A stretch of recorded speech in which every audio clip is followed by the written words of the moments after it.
$100? Might as well burn it. Looks like it crawled out of a junkyard and forgot to die. Herd animal control's already got a grave dug. The voices drifted in the hot air like flies, thick with laughter and dust.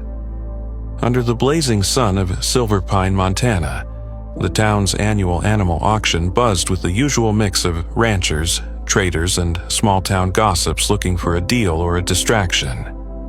Dogs barked, goats bleated, and someone shouted about a broken fence near the back corral. But most eyes were fixed on the metal holding pen in the far corner, where lot number 138 stood trembling in the heat. A battered German shepherd leaned against the back of the enclosure, ribs sharp beneath a dull coat. One paw curled unnaturally as he shifted his weight. His fur, once likely black and gold, was streaked with dried mud and blood. But it was his eyes that silenced the few who dared to look too long. One amber and sharp, the other clouded and dull, both hollowed out by something older than fear. The auctioneer didn't even try to mask his boredom. Lot 138, starting at 100. Do I hear 100? No one moved. A couple of teenagers snorted. A woman in a straw hat muttered something about liability. A man near the gate nudged his buddy. Hell, I wouldn't take it if they paid me. Behind them, Ellie Dawson stood on her tiptoes, fingers curled around the top rail, eyes locked on the shepherd. She was 7, but looked smaller, more like a kid who'd learned early not to take up space. The oversized baseball cap on her head belonged to someone else. Her dad, maybe, or someone she barely remembered. Her face was freckled, pale from too much time indoors, and her expression unreadable as she stared into the dog's mismatched eyes. Next to her, June Dawson squinted beneath her wide sunglasses, a hand shielding her brow. Ellie, sweetie, let's go look at the puppies near the front pens. This one, he's not for us. Ellie didn't answer. Her small hand reached slowly, deliberately into the air. The auctioneer blinked. Okay, we got 100. Little lady in the back. Heads turned. Laughter rolled across the pen like tumbleweed. You serious, kid? Someone's got to talk to that grandma. Poor thing just bought herself a lawsuit. June inhaled sharply. Ellie, honey, we're not buying. But it was too late. Sold, the auctioneer called out, smacking the gavel for drama. To the girl in the ball cap, lot 138 is yours. The laughter didn't stop as they signed the paperwork. Some people pointed. One man tried to offer June a refund with a wink. Ellie ignored it all. She walked slowly to the pen, the lead rope dangling from the auction worker's hand like a dare. The shepherd didn't move. He just watched her, eyes flicking between her face and her feet, as if bracing for something he'd learned couldn't be trusted. When Ellie took the rope, the dog flinched, but didn't bolt. His legs shook slightly as he stepped out of the pen, but he walked on his own. No tugging, no commands, just silence between them, strange and sacred. They loaded him into the back of June's old Subaru with a ramp borrowed from the vet booth. Ellie sat beside him the whole ride home, hands folded in her lap, lips pressed together, watching the landscape blur through the window. The dog lay curled, unmoving, his body tight as wire.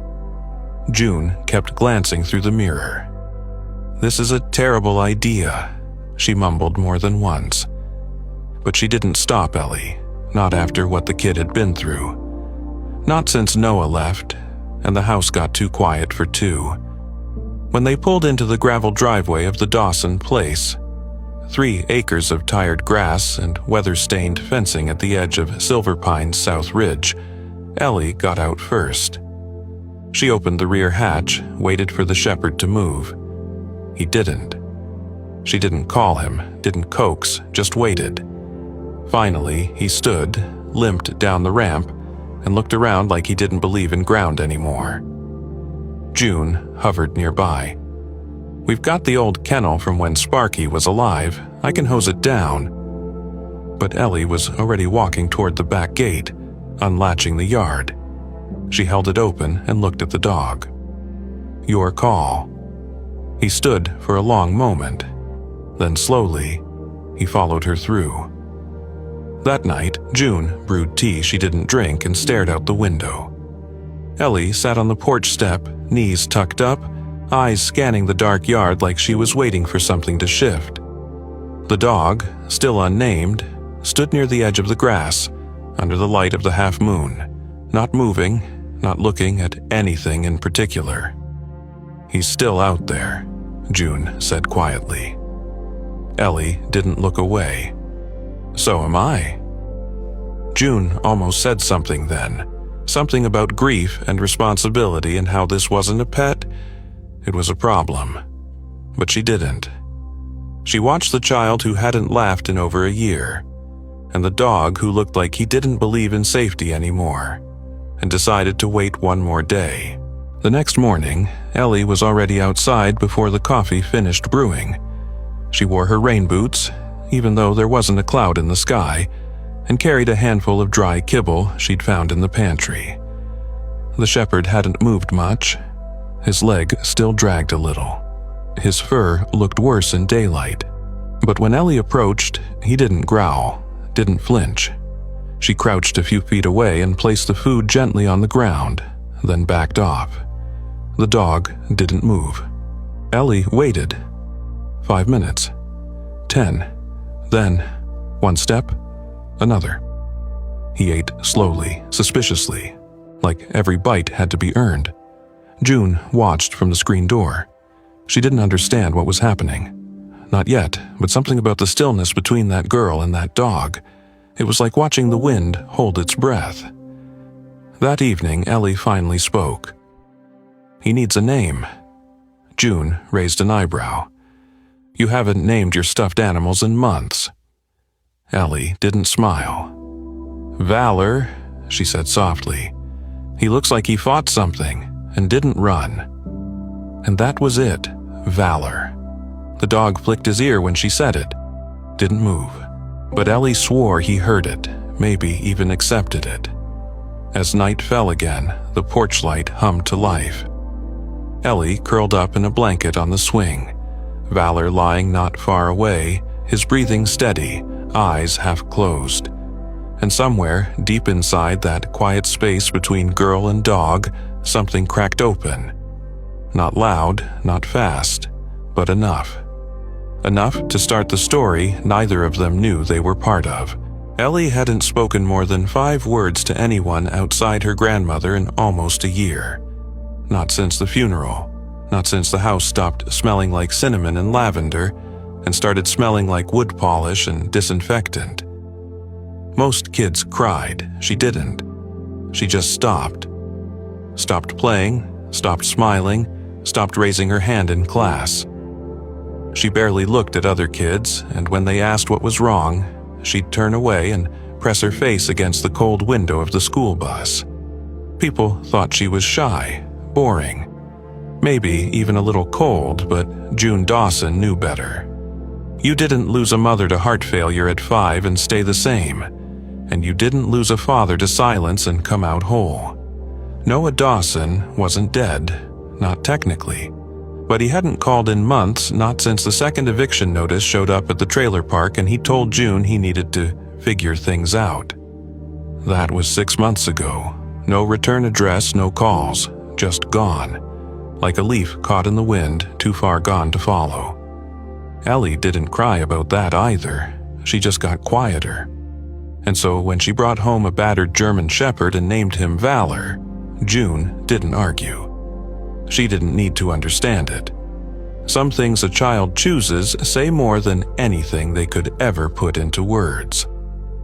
On the 3rd day, June made an appointment with Dr. Marshall Hayes, the local veterinarian. His clinic sat 3 miles outside town, wedged between 2 wheat fields and a gas station that hadn't updated its prices since 2015. He was in his 60s, walked with a limp from a motorcycle wreck in '92, and didn't care much for small talk or small animals. But he had a soft spot for hard cases, and that's what brought him to the Dawson house with a weathered black bag and a pair of calm eyes. Valor didn't make it easy. The moment he spotted the man stepping out of the truck, he bolted behind the shed. Ellie followed, whispering his name once, not pleading, not commanding, just reminding him she was still there. She didn't touch him, just stood nearby, hands in the pockets of her hoodie until he finally inched out, head low, tail dragging like a flag in retreat. Dr. Hayes crouched slowly near the fence, letting the dog come to him on his own terms. It took almost 10 minutes. "He's skittish," he said finally, "but not wild. You see the way he watches you? He's used to reading people, not being protected by them." Ellie didn't answer. "He's got an old injury on his back leg," Hayes went on. "Scarred over from something tight, chain maybe, wire. Ribs show signs of starvation. And the missing fur? Likely stress chewing. This isn't just neglect, this is trauma." He paused, then turned to June. Whoever had him before didn't just abandon him, they broke him first. June swallowed. And yet, he lets her near him. Hayes nodded, then gently pressed a hand along Valor's flank. The dog flinched, but didn't bolt. His breathing was fast, eyes wide, but he stayed. "That's not obedience," Hayes murmured. "That's recognition." June frowned. "Recognition? He knows what fear looks like in someone else," the vet said, glancing over his shoulder at Ellie. "And he's seen it in her." Later that afternoon, June sat with her tea cooling on the table, while Ellie lay belly down in the grass, head resting on her crossed arms as Valor slept inches away. Neither moved much, just the rise and fall of breath, the rustle of wind through dried leaves, the creak of an old swing shifting lazily behind them. When the phone rang, some telemarketer about roofing, June let it go. She stood at the window and watched, chest aching with something like hope, but not quite ready to be called that. That night, Ellie pulled a tattered blanket from the linen closet and laid it just inside the back door. She didn't say why, and June didn't ask. But around 1 a.m., when June shuffled to the kitchen for a glass of water, she found Valor curled tight on the blanket, paws twitching in his sleep. Ellie was sitting cross-legged beside him, wide awake, her hand resting lightly on his head. "You should be sleeping," June whispered. Ellie didn't look up. "He cries sometimes," she said softly. "In his sleep." June's throat tightened. She stepped closer, lowered herself to the floor with a wince. "How do you know it's crying?" Ellie shrugged. "He makes the same sound I did after Mama died, only quieter." June didn't answer. She just reached out, placed her hand on Ellie's small back, and left it there. They sat in silence, the three of them, like shadows that had stopped running. By the end of the week, Valor had taken to lying near Ellie wherever she went, beneath the porch swing, beside her at the edge of the woods, curled up at her feet, while she read by flashlight in the garage. He didn't bark, didn't growl, didn't chase squirrels like a normal dog might. But he stayed, always within reach, always just close enough. Ellie started drawing again, mostly Valor, sometimes with wings, sometimes with flames coming out of his mouth, but always with kind eyes. June found one taped to the fridge one morning, no name on it, just the image of the dog with his head bowed beside a little girl in a red hoodie. The sky was blue in the drawing, brighter than it had been in weeks. And then came the moment June wouldn't forget. They were in town, buying carrots at the farmer's market. June had let Ellie lead Valor with a makeshift leash, an old length of twine that frayed at the ends but held firm. People gave them space, but watched. One woman made a comment under her breath. Something about safety. June was about to say something when a man near the bakery stand dropped a metal mixing bowl. It clanged loudly against the pavement, sharp as a gunshot. June flinched. Valor froze, but Ellie didn't. She dropped to her knees in one swift movement, wrapped her arms around Valor's neck and whispered something only he could hear.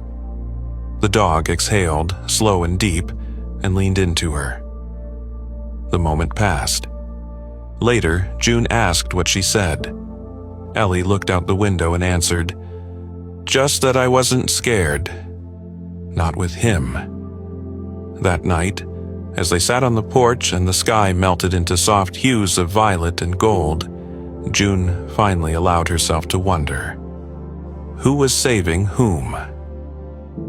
She looked at Ellie, her granddaughter with the tired eyes and the quiet mouth, sitting barefoot beside a dog with more scars than fur, and knew deep down that something had begun. Not healing, not yet, but something. And maybe, just maybe, that was enough to carry them through whatever came next. By the second week, Valor no longer needed a leash to follow Ellie. He stayed close, never leading, never lagging far behind, just a quiet shadow with patient eyes and a limp that had begun to ease ever so slightly. He ate regularly now, though slowly, like someone who had learned not to trust abundance. The white of his coat was still stained around the ribs, and patches of fur refused to grow back, but there was weight returning to his frame, and something in his gaze had shifted. He no longer flinched at every sudden movement. Only the sound of chains still made him tremble. It happened when June was pulling the rusted porch swing chain to adjust the tension. The moment the metal links clinked together, Valor dropped to the floor, hard, all four legs stiff, his body coiled and shivering as if he expected the blow to come from nowhere. Ellie rushed to his side, dropping to her knees. "Hey," she whispered, wrapping her arms around his chest. "It's not that kind of chain." Valor didn't growl, he didn't move, he just breathed, shallow, rapid. Ellie stayed there for nearly 15 minutes, not speaking again, not petting him, just present. When he finally sat up, she sat with him, legs crossed in the dirt, hair tangled, jeans grass-stained, eyes calm. That was how Ray Maddox found them. Ray was the Dawsons' neighbor, a retired night shift security guard who had once worked at a federal impound facility downstate. He came by to return June's pressure washer, the same one she hadn't used since 2019. He stepped through the side gate just as Valor lifted his head. One look, and Ray stopped cold. His face went pale. "Where the hell did you get that dog?" June, who was sorting garden tools on the porch, glanced up. "Excuse me?" Ray pointed a shaking finger. "That shepherd, the one with the clouded eye, that's not just any stray." Ellie stood up, brushing dirt off her knees. "He's mine." Ray took a half step back. "That dog, I swear I've seen him before. Not exactly him, but one just like him. Back when they busted that fight ring outside Bozeman. Government kept the evidence dogs in a trailer pen until they could sort them. I saw a shepherd there. Same limp, same ear notch, same eyes, like they'd seen the end of the world." June stiffened. "Are you saying he came from one of those?" Ray scratched his beard, uneasy. "I don't know for sure. But dogs from rings like that, they don't just end up at livestock auctions unless someone wants them off the record." Ellie looked down at Valor. "He doesn't fight," she said. "No," Ray agreed, eyes still fixed on the dog, "but he survived." That night, June sat up late at the kitchen table, laptop open, search result filling the screen. Illegal dog fighting. Black market breeding. Abandoned K9 units. Each article led to another link, another comment thread, another file buried behind an expired link. She rubbed her eyes and whispered, "What did you survive, Valor?" The next morning, Ellie found something strange. While brushing Valor in the backyard, her fingers grazed a small bump under the fur just inside his right ear. She pushed the fur aside and squinted. There, barely visible beneath the skin, was a tiny tattoo. A number, not ink, burned in. She stood up and ran inside. "Gran, he's marked." June came out with her glasses, kneeling beside them. She squinted at the skin and read the digits out loud. 1-L-9-3-0-B. "Is it like a chip?" "No," June said slowly. "This is older than that. It's from a registry system. Military or breeder, maybe, but definitely organized." By lunch, they were at Dr. Hayes' clinic. He examined the mark with a magnifier and let out a long breath. "Well, that explains a lot." June sat stiff in the wooden chair. "You recognize it?" Back in the early 2000s, there was a trend among certain underground trainers to brand dogs like cattle. This one's layout? Looks like it came from a group that got shut down 5 years ago. Operation Iron Kettle. Federal task force dismantled the compound, but not all the animals were accounted for. Ellie looked up. He was one of them? Dr. Hayes nodded. "It's possible. This code, it matches the sequence they used. And if that's true, this dog wasn't just trained for aggression. He was programmed for it." June swallowed hard. And yet he's never so much as bared his teeth at Ellie. Dr. Hayes looked at the girl, then at the dog sleeping on the clinic floor. That's not programming, that's choice. When they returned home, the afternoon air was thick with the promise of rain. June parked the car and climbed the porch steps, but something caught her eye. An envelope, no stamp, no return address, just 2 words, written in crude, blocky handwriting. "Return him." Inside was a single photograph, blurry, taken from a distance but unmistakable. It was Ellie walking Valor near the ridge trail behind the house. The note below read, "Or it won't just be him bleeding next time." June dropped the photo like it burned. That evening, she didn't tell Ellie. Not yet. Instead, she locked all the doors, double-latched the windows and sat on the edge of her bed long after the sun dipped behind the pines. Valor slept at the foot of Ellie's bed that night, curled tightly as if he knew. And Ellie? She slept with one hand resting on his side, steady, unmoving. In the quiet of that dark house, a question echoed louder than the wind. Who was Valor really? And who still believed he belonged to them? The break-in didn't come with a crash or a scream. It came with silence. The kind of silence that crawls in first and waits to be noticed. It was just past midnight when June heard the back door creak, not open, just creak. She bolted upright in bed, heart knocking hard against her ribs. At first, she thought it was the wind, but the porch light was out, and Valor wasn't barking. She grabbed the flashlight from the drawer and tiptoed down the hallway. Ellie's room door was cracked open, warm light from a night lamp spilling across the carpet. Inside, the girl slept soundly. Valor curled beside her like a sentry made of muscle and instinct. June exhaled. Maybe she was imagining things. Until she saw it. The latch on the kennel shed in the backyard had been cut, clean, precise, and inside, straw kicked up, tools scattered, and a smear of red across the concrete floor.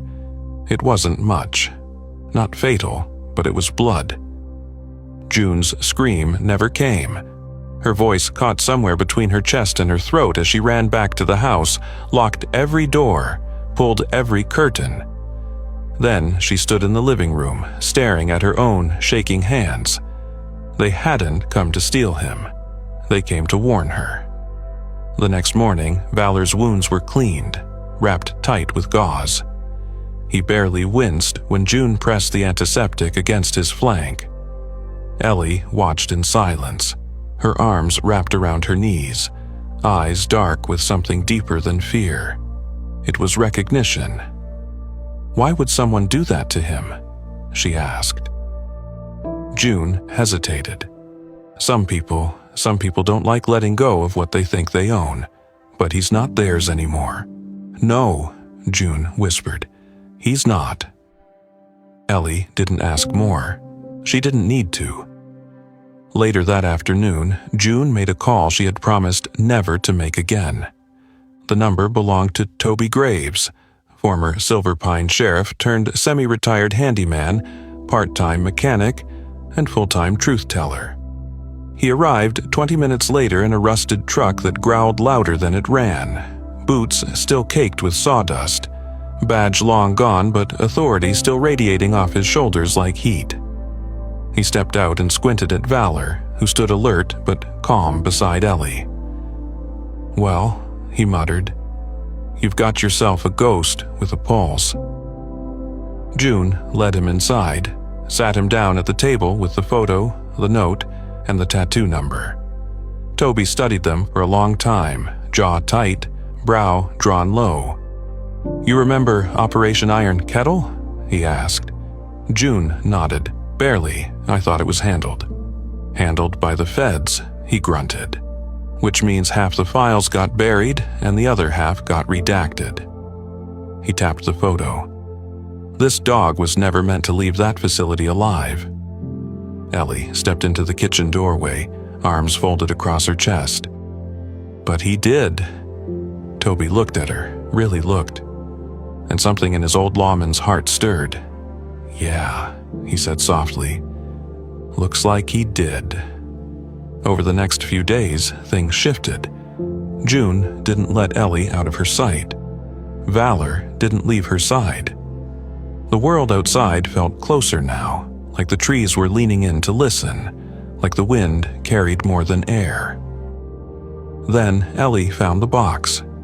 It was buried in the garage beneath stacks of old Christmas lights and plastic tubs labeled Noah College. She wasn't looking for anything, just chasing Valor when he nosed open a loose panel. Inside was a stack of old photographs. One slipped out and landed face up on the dusty floor. A man in his 20s, young, confident, stood beside a lean German shepherd with amber eyes. The dog wasn't Valor, but the resemblance was unmistakable. Same markings, same stare, in sharp slanted writing across the bottom. Bonnie, 2013, training day. Ellie stared. Her fingers trembled as she picked it up. The man in the photo was her father. She brought it to June, who sat on the porch swing, blanket wrapped around her legs despite the spring air. "Is this her?" Ellie asked. "Valor's mom?" June's face collapsed with 1,000 memories at once. "Where did you find this?" "Garage," Ellie whispered. "It says her name's Bonnie, and that's Dad." June didn't lie. He raised her. Bonnie was his world.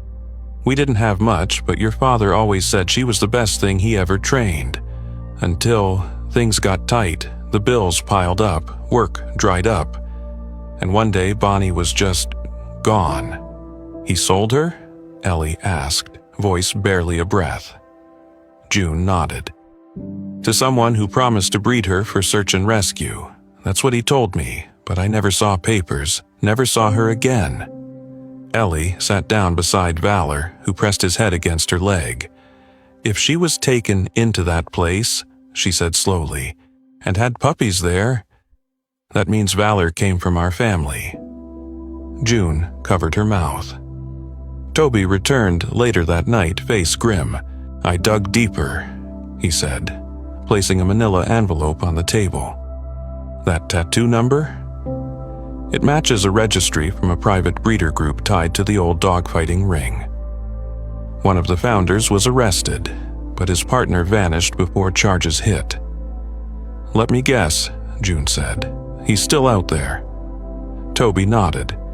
and he thinks this dog belongs to him.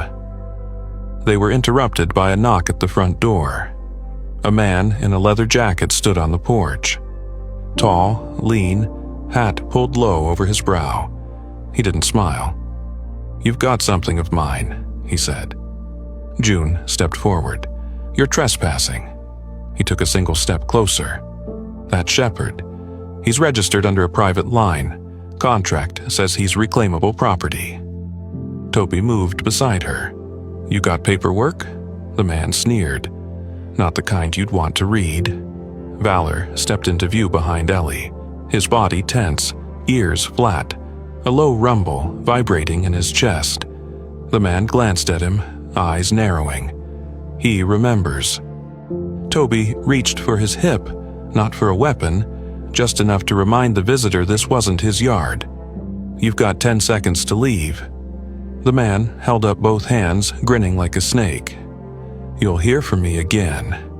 And then he was gone, swallowed by pine and shadow. That night, Ellie refused to sleep in her bed.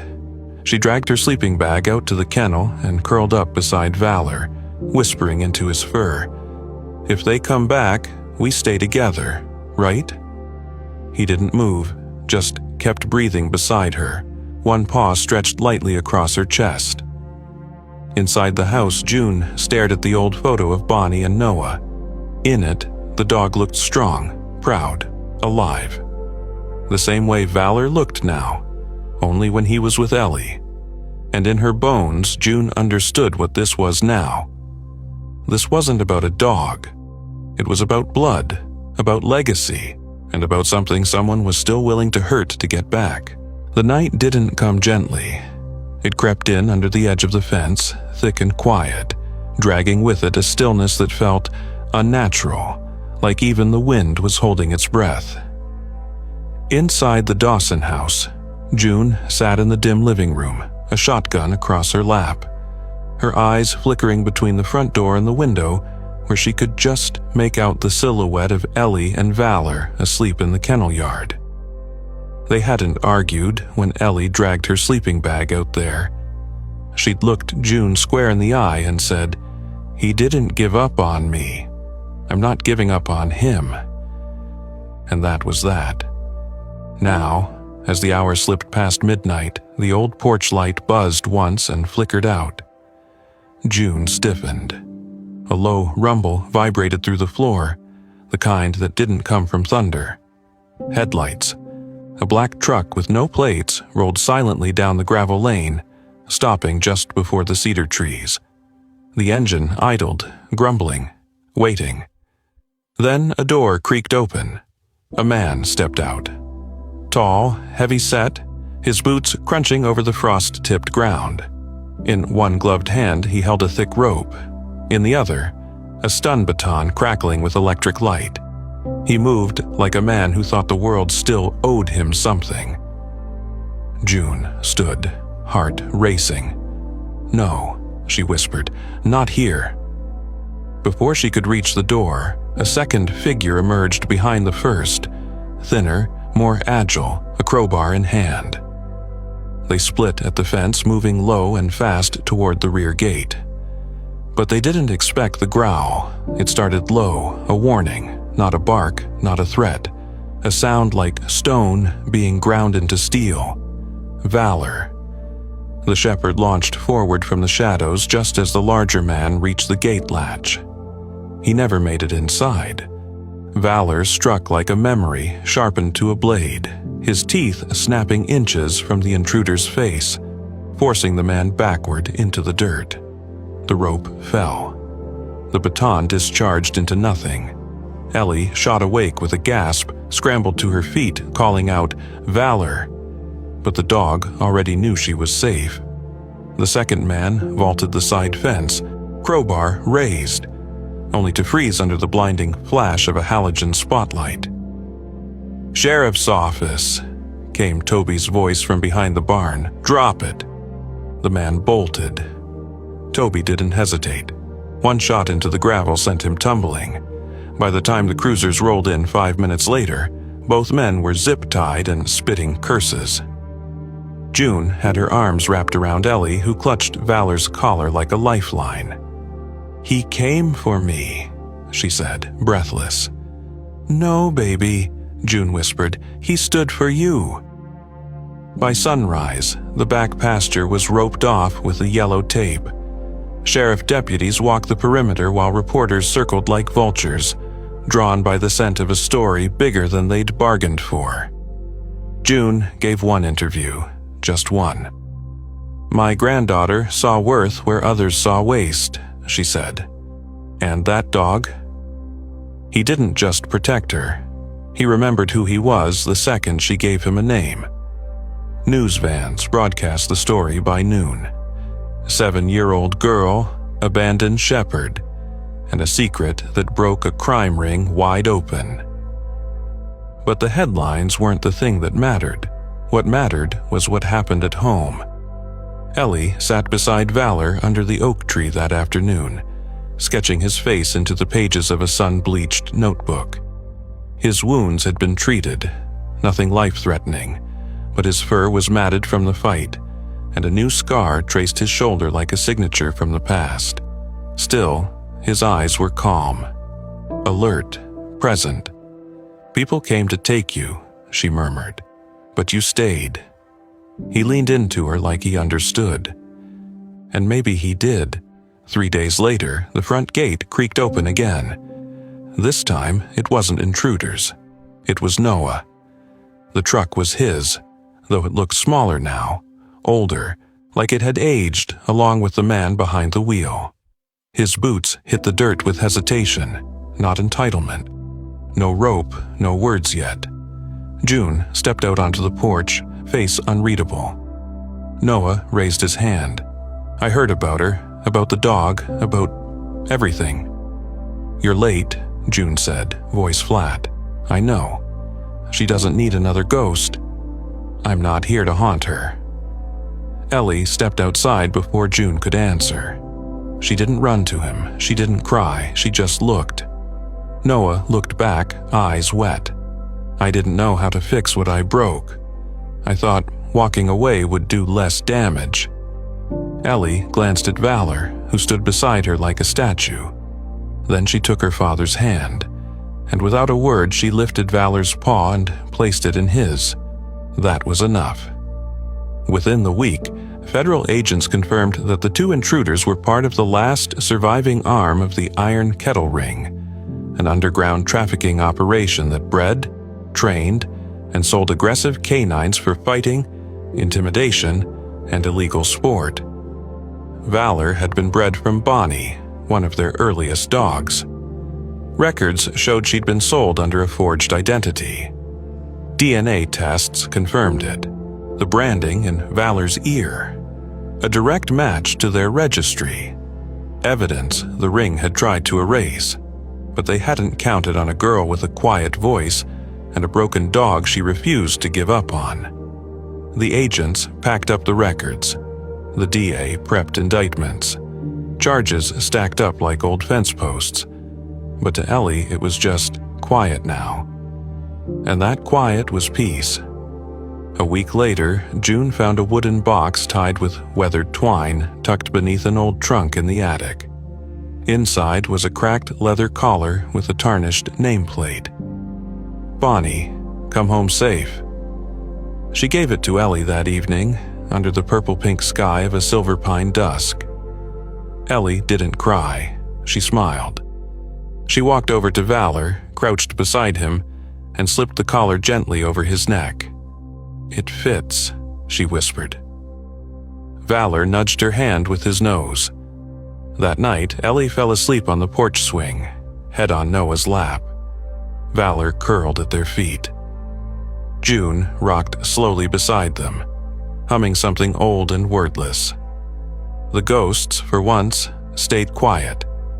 And when the wind picked up again, it wasn't angry or sharp, it was soft, it was home. Because sometimes, the choice to stay changes everything.